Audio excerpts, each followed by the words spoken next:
Hello, guys. Have you ever thought about what the world's biggest house looks like? Maybe who lives in that house? Well, today we are going to talk about it. This mansion in Asheville, North Carolina was built in 1888 by billionaire George Vanderbilt. Sit back and enjoy as we present to you 10 facts about the Biltmore Estate.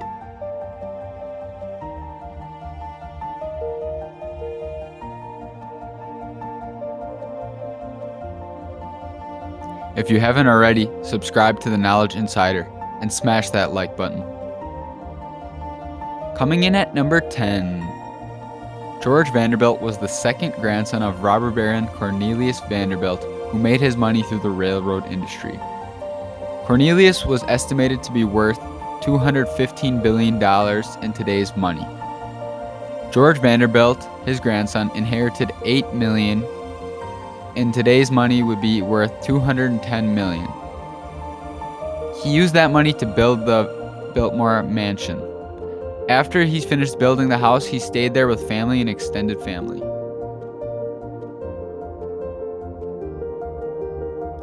Number 9. The building of George Vanderbilt's house was no easy task. Vanderbilt had fallen in love with Western North Carolina's climate and scenery, and in 1888 he began purchasing land that eventually amounted to 125,000 acres. Construction began a year later in 1989, and the Biltmore House opened to family at Christmas, 1895. In order to facilitate the massive amount of tiles, bricks, and wood materials needed to build a house of this scale, a woodworking factory and brick kiln, which produced 32,000 bricks a day, were constructed on site. To facilitate delivery of raw materials, a 3-mile span of the Richmond and Danville Railroad was constructed to carry materials to the building site. Construction on the main house required the labor of well over 1,000 workers and 60 stonemasons.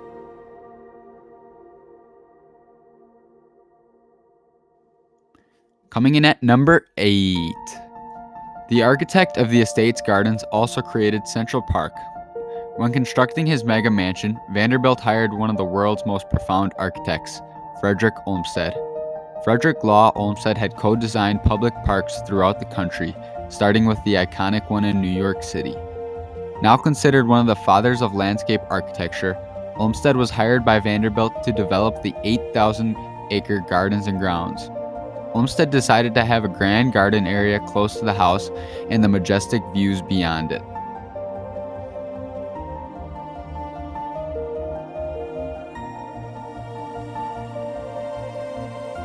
Number 7. Mount Pisgah was once part of Biltmore.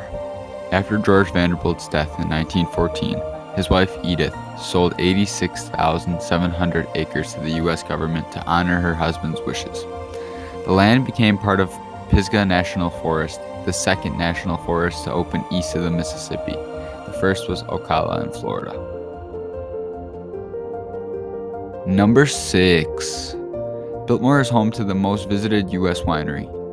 Biltmore's winery came about after William A.V. Cecil, Vanderbilt's grandson, planted grapes on the property in 1971. Disappointed with his first vintage, he brought a 6th-generation winemaker from France to North Carolina. In 1983, Cecil began construction on the Biltmore Estate winery, which he declared the most historic event since my grandfather had opened the estate to his family on Christmas Day 90 years earlier. Today it spans 94 acres, sells 170,000 cases of wine, and sees 650,000 visitors annually. Congrats, you made it to number 5. Frommer's, a renowned travel guidebook published for more than 50 years, says to allow a minimum of 5 hours to explore the house. The Biltmore house spans more than 4 acres of floor space, including 35 bedrooms, 43 bathrooms, and 65 fireplaces. It was, and still is, America's largest home with 250 rooms, ranging from the glass-roofed winter garden to the banquet hall and its 70-foot ceiling to the vast library, home to Vanderbilt's 23,000-volume book collection.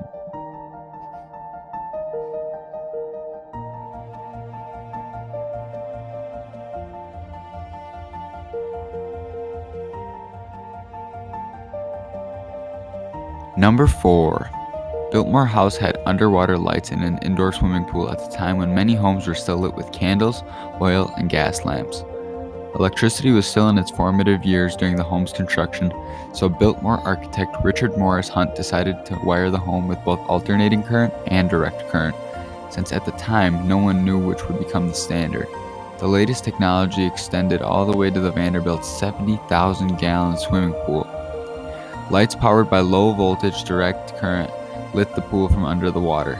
Located along the sides, the lights were sealed inside glass globes protected by metal cages. Number 3. An article about Biltmore published in 1895 stated that the building, not quite complete, was expected to cost $6 million when finished. The author wrote that work at Biltmore was estimated to cost $1,000 per day, and work went on every day, save Sunday. The purchasing power of $1,000 in 1895 was equivalent to about $28,045 in 2018. Which means that it would cost about $168 million today to build a house as grand as the Biltmore. To put it into scale, this is what $100 million looks like. Shocking, right? Number 2. When he died in 1914, George's estate passed through his daughter to his grandsons, and it was they who decided to open his estate to the public. Ever since then, there have been many rumors that the founders of the estate may still be around. George Vanderbilt may also not be the only member of his family keeping up old habits. Edith Vanderbilt was known to personally journey down to the library to remind her husband when it was time to join his guests. Today, many people passing through the library have reported hearing a woman's voice whisper the name, George. Workers and visitors have reported hearing the sounds of clinking glasses, laughter, and snatches of music echoing through the halls. There have even been reports of the sound splashing coming from the estate's now empty swimming pool. And finally, number 1. Asheville can thank France for the design of its popular tourist attraction.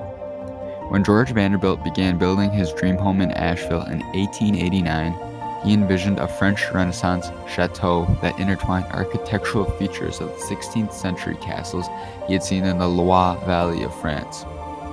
George Vanderbilt was an avid traveler. During his lifetime, he crossed the Atlantic 60 times, says Darren Popor, chief of the curator of the Biltmore Estate. When plans for the house were being discussed, he went to Europe with his architect to gain inspiration. The result was Biltmore, an American expression of those grand European estates that is truly an American design. Throughout the Biltmore Estate are many artifacts from George's travels, spanning from many continents this world has to offer. Want to be entered into a $100 giveaway?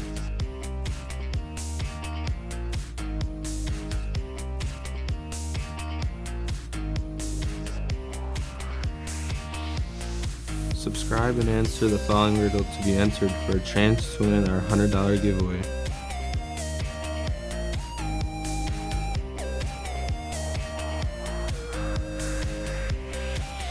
And now, here's the riddle of the day.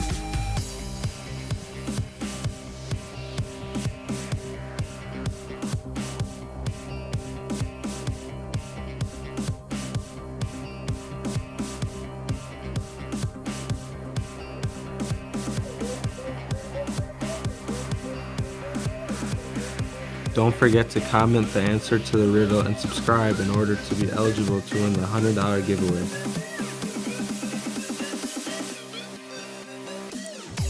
Thanks for watching.